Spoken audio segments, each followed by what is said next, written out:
হ্যাঁ ভাই লোক কি অবস্থা সবার? Today another big match for the Real Madrid. Real মাদ্রিদের এখন স্ট্রাগল পিরিয়ড।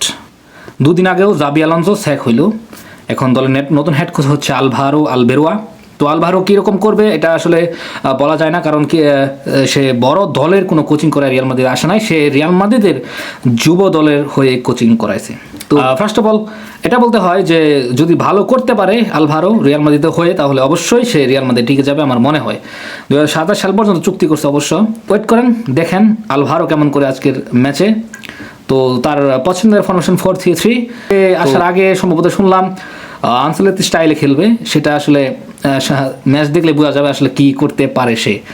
তো তার পছন্দের প্লেয়ার হচ্ছে মোটামুটি তিনি ভিনিসিয়াসকে বেশি একটা পছন্দও করে, সে বলছে যে ভিনিসিয়াসকে তিনি পছন্দ করেন, যেহেতু এমবাপের মতো আর রদ্রিগোর মতো আজকে প্লেয়ার ইনজুরিতে ভুগছে, আজকে ম্যাচে থাকবে না। তো এটাই সুযোগ ভিনিসিয়াসের যে আসলে আলভারোর আস্থার প্রতিদান সে দিতে পারবে কিনা। এও ম্যাচ আলবিসেতের মাঠে, তো যে কোনো কিছু হতে পারে, এটা ফুটবল।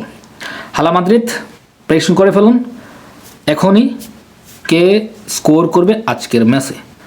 আলভারো ভালো করবে আশা করি। তো থ্যাংক ইউ, দেখা হবে পরবর্তী কোনো ভিডিওতে। সে পর্যন্ত সবাই ভালো থাকবেন, সুস্থ থাকবেন। হালা মাদ্রিদ।